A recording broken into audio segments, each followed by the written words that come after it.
Bits.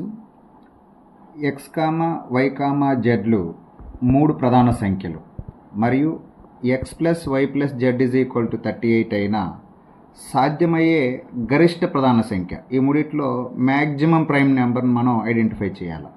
ఇప్పుడు ఇక్కడ observe చేస్తే 3 ప్రధాన సంఖ్యలు మొత్తం 38 రావాలి. అంటే మనకు 2 ఒక్కటే సరి ప్రధాన సంఖ్య, రిమైనింగ్ అన్నీ కూడా బేస్ ప్రధాన సంఖ్యలు. ఒకవేళ 3 బేస్ ప్రధాన సంఖ్యలు తీసుకుంటే వాటి మొత్తము 38 రాదు. అంటే కంపల్సరీగా వీటిల్లో ఒకటి 2 ఉండాల్సిందే. అప్పుడు ఈ రిమైనింగ్ బేస్ ప్రధాన సంఖ్యలు అవుతాయి. అంటే ఇప్పుడు 2 పోతే రిమైనింగ్ ఎంత ఉంది? X plus Y is equal to 36. ఇప్పుడు ఇక్కడ చూస్తే మనం ఏ 2 బేసి ప్రధాన సంఖ్యలు మొత్తం 36 వస్తుందో చూడాలి. అక్కడ సాధ్యమయ్యే గరిష్ట ప్రధాన సంఖ్య చూడాలి. సపోజ్ ఒకవేళ ఇది 3 తీసుకున్నాం అనుకోండి, ఇప్పుడు ఇదేమవ్వాలి 33. అయితే 33 అనేది ప్రధాన సంఖ్య కాదు, ఇటువంటిది తీసుకోవడానికి కుదరదు. ఒకవేళ ఇక్కడ 5 తీసుకుందాం, 5 పోతే అక్కడ ఏమవుతుంది 31 అనేది ప్రధాన సంఖ్య. కాబట్టి ఆ మూడింటిలో సాధ్యమయ్యే గరిష్ట ప్రధాన సంఖ్య 31.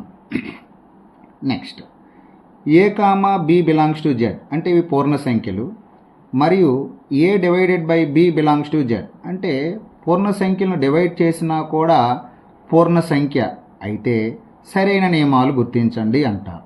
అంటే సాధారణంగా అన్ని ఎగ్జాంపుల్స్కి 2 పూర్ణ సంఖ్యలను భాగిస్తే పూర్ణ సంఖ్య రాదు.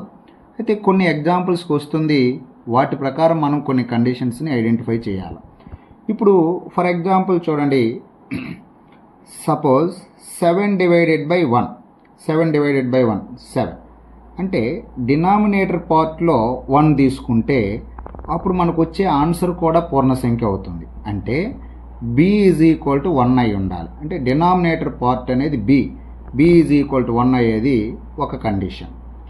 అట్లాగే డినామినేటర్లో -1 తీసుకున్నా కూడా మనకు వచ్చే ఆన్సర్ పూర్ణ సంఖ్య అవుతుంది. అంటే second condition b is equal to -1. అలాగే a ఈజ్ ఈక్వల్ టు 0 తీసుకొని a is equal to 0, b not equal to 0 అంటే 0 డివైడెడ్ బై సంథింగ్ 4 అలాగా.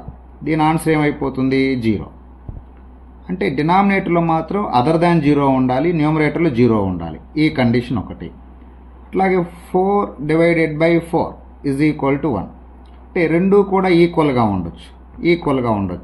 అయితే ఆ ఈక్వల్గా ఉండే values other than zeros A is equal to B అంటే A not equal to 0, B not equal to 0 అయి ఉండాలి. ఇంకో suppose 12 divided by 3 is equal to 4 అంటే ఈ వచ్చే ఆన్సర్ కూడా పూర్ణ సంఖ్య అవుతుంది. ఈ రెండింటి మధ్య రిలేషన్ అబ్జర్వ్ చేయాలి. ఇది ఏ ఇది బి అనుకున్నట్లయితే 12 యొక్క కారణాంకం 3 అవుతుంది, అంటే ఫ్యాక్టర్. దీన్ని బట్టి ఏ యొక్క కారణాంకం బి, ఏ యొక్క కారణాంకం బి అవుతుంది. ఒకవేళ దీని ప్రకారం మనం డినామినేటర్ ప్రకారం కానీ సెంటెన్స్ కానీ ఫ్రేమ్ చేస్తే 3 యొక్క గుణిజం 12 అవుతుంది. కాబట్టి దీన్ని బేస్ చేసుకుంటే బి యొక్క గుణిజం ఏ, బి యొక్క గుణిజం ఏ అని చెప్పాలి. ఇటువంటి కండిషన్స్ని మనం ఐడెంటిఫై చేయాల్సి వస్తుంది. అట్లాగే చక్రవడ్డీ ప్రకారం 8 రెట్లు కావడానికి 14 సంవత్సరాలు అయితే 32 రెట్లు కావడానికి పట్టు సమయం 8 రెట్లు. ఈ 8ని నేను 2/3 రాస్తా. ఈ 2/3 కావడానికి 14 సంవత్సరాలు 32 రెట్లు కావాలి. 32 రెట్లు.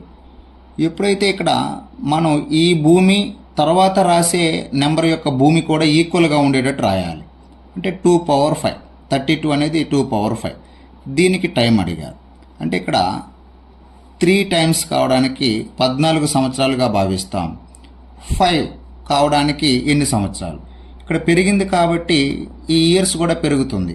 కాబట్టి ఎక్కువ బై తక్కువ 5/3 ఇంటూ 14 14 5ల 70/3. దీన్ని మనం డివైడ్ చేసి మిశ్రమ భిన్నంగా మార్చినట్లయితే 3 రెళ్ళ 6 10 ఉంటుంది. 3 టైమ్స్ 1 ఉంటుంది. 1/3 ఓకేనా, అన్ని ఇయర్స్ అని అర్థం. 23 1/3 ఇయర్స్. అంటే ఇవి రెండు ఈక్వల్ బేస్ వచ్చే విధంగా రాసుకోవాలి. తర్వాత ఇటువంటి వాల్యూని ఐడెంటిఫై చేయండి అంటారు.